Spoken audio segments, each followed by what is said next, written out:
Good morning sa lahat. Tara magbasa tayo ng ating libro guys. Magandang balita, Biblia. Today is 23 June 2024. Nandito tayo sa aklat ng Jeremiah chapter 32. Pakisabayan ako ng basa guys para pare-pareho tayo dito matuto. Si Jeremiah ay bumili ng bukid sa Anatot. Jeremiah chapter 32 verse 1. Nagpahayag si Yahweh kay Jeremiah noong ika-10 taon na paghahari sa Juda ni Zedekias at ika-18 taon naman ni Nebuchadnezzar ng Babylonia.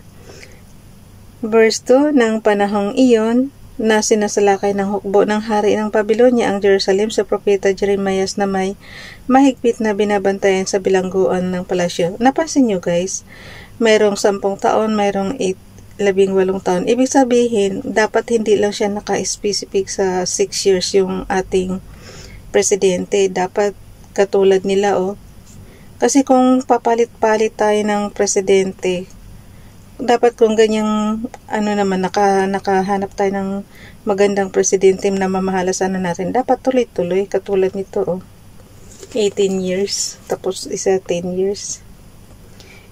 Baka nga lagpas-lagpas pa yan Okay, verse 2. Nang panahong iyon na sinasalakay ng hukbo ng hari ng Babylonia ang Jerusalem, si propeta Jeremiah na may mahigpit na binabantayan sa bilangguan ng palasyo. Nakabilanggo pala si propeta Jeremiah guys. Verse 3, ipinabilanggo siya ni Haring Zedekias dahil sa kanyang patuloy nagpapahayag at pagsasabing ito ang ipinapasabi ni Yahweh. Ipapasakop ko ang lungsod na ito sa hari ng Babylonia. Verse 4, si Haring Zedekias ay hindi makaligtas sa mga taga-Babylonia at ihaharap siya sa hari nito. Makakausap niya ito at makikita ng harap-harapan.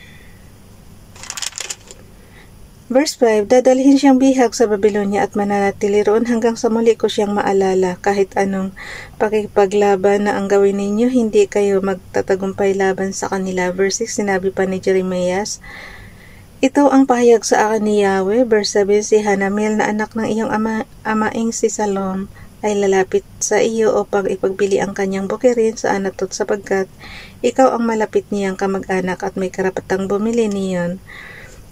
Kaya kung mayroon kayong ipagbibiling lupa guys, huwag nyo muna ipagbibili sa ibang tao, sa kamag-anak muna. Ngayon kung hindi nila kaya, di saka nyo ibenta sa ibang tao. Verse 8, gaya nga ng sinabi ni Yahweh, si Hanamel ay pumunta sa akin at sinabi, bilhin mo na ang bukid sa Anatot. Sa lupain ng Benjamin, ikaw ang may karapatang bumili niyon bilang pinakamalapit kong kamag-anak na alala ko ang sinabi ni Yahweh. Verse 9, kaya binili ko ang bukid ng pinsang kong si Hanamel sa halagang 17 pirasong pilak.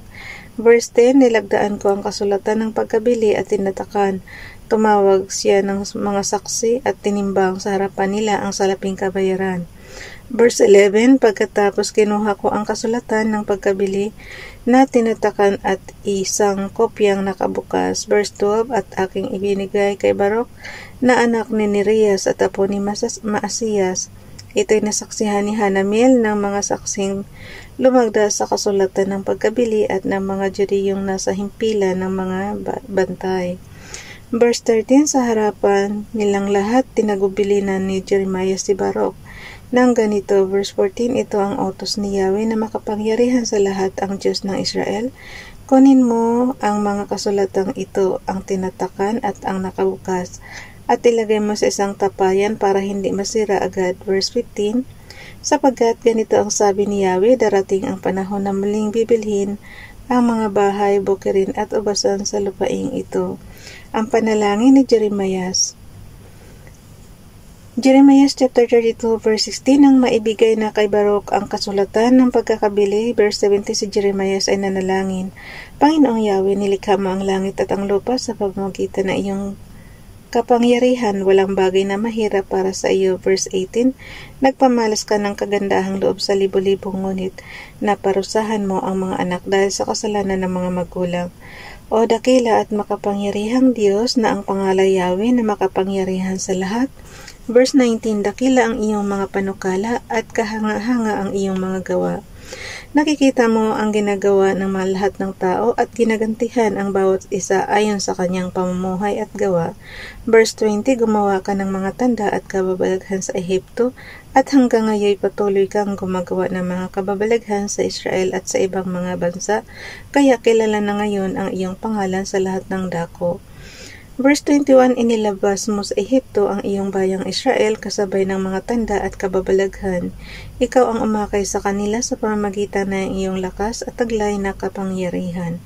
Verse 22, ibinigay mo sa kanila ang lupaing ito na mayaman at sagana sa lahat ng bagay, gaya ng ipinangako mo sa kanila mga ninuno. Verse 23, pinasok nila ito at sinakop. Talaga lang. Ay, nako. Yan lang talaga ang komplikado sa akin, guys, eh. Biro mo, may nakatira doon sa lupang pangako na yun, tapos pinasok nila, tapos sinakop nila. Kung sabagay kasi, mula nung alisin sila sa Ehipto, syempre wala silang lupa, guys. Kaya, yun. Pinigyan sila ni Father God. Yun nga lang. Inilabas mo, yung verse 21 ba guys, inilabas mo sa Ehipto ang iyong bayang Israel kasabay ng mga tanda at kababalaghan, ikaw ang umakay sa kanila sa pamamagitan ng iyong lakas at taglay na kapangyarihan. Verse 22, ibinigay mo sa kanila ang lupaing ito na mayaman at sagana sa lahat ng bagay gaya ng ipinangako mo sa kanilang mga ninuno. Verse 23, pinasok nila ito at sinakop, ngunit hindi nila sinunod ang iyong utos o namuhay man ayon sa iyong kautusan. Hindi nila tinupad ang alinman sa mga utos, kaya nga ipinadala mo sa kanila ang lahat ng kapahamakang gaya nito.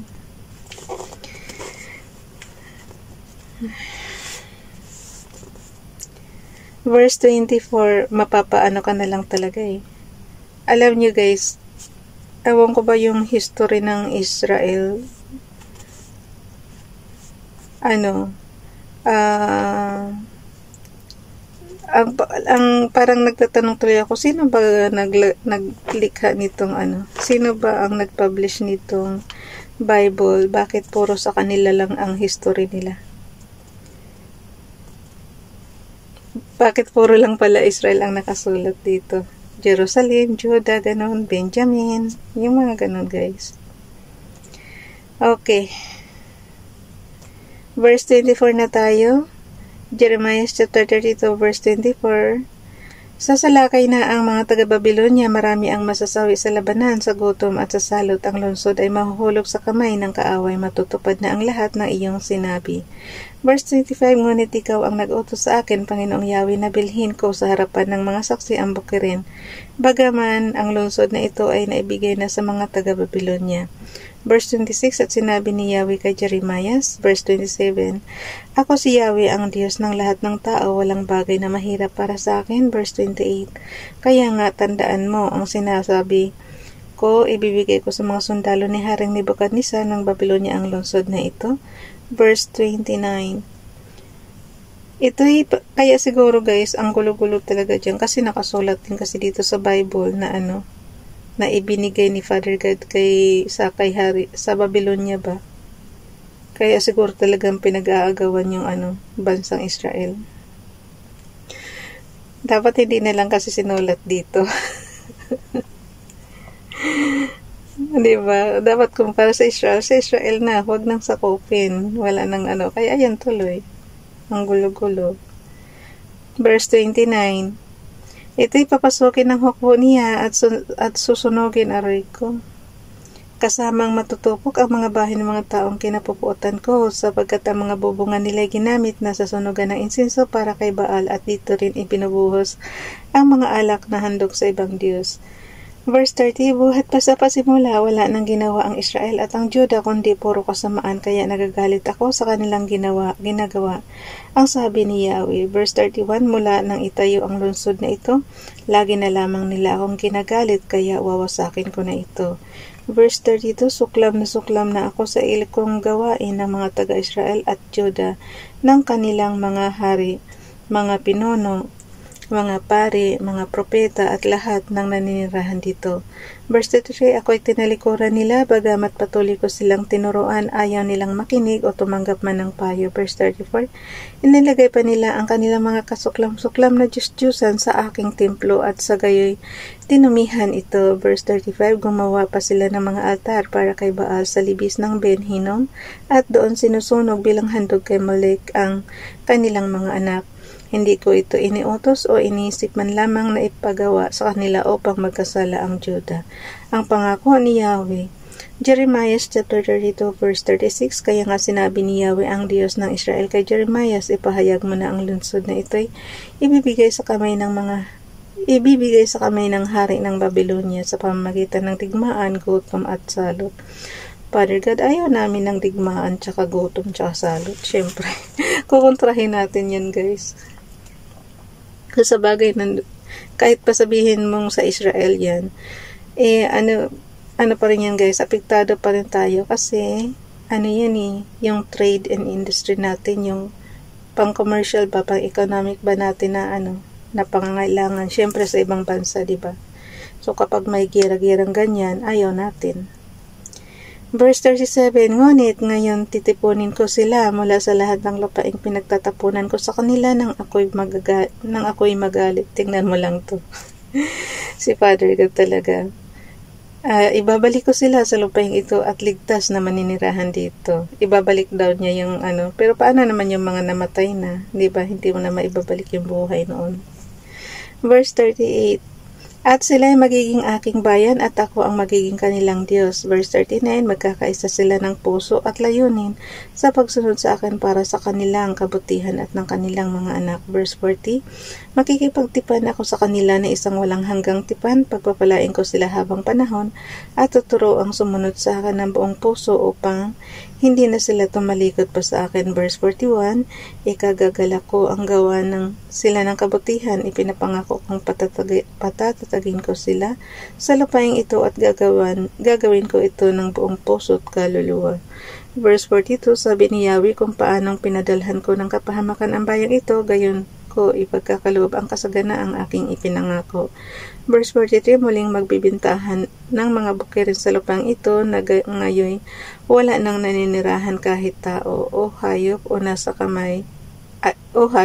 nasa kamay ng mga taga-Babylonia, at sa pagbibilihang muli ng mga bukirin lalagdaan at tatatakan ang mga kasulutan ng pagkabili sa harapan ng mga saksi. Ito'y magaganap sa Benjamin sa paligid ng Jerusalem, sa mga lungsod ng Juda at Kaborulan, sa Sifila at sa mga lungsod sa timog ng Juda, sapagkat ibabalik ko ang kanilang kayamanan.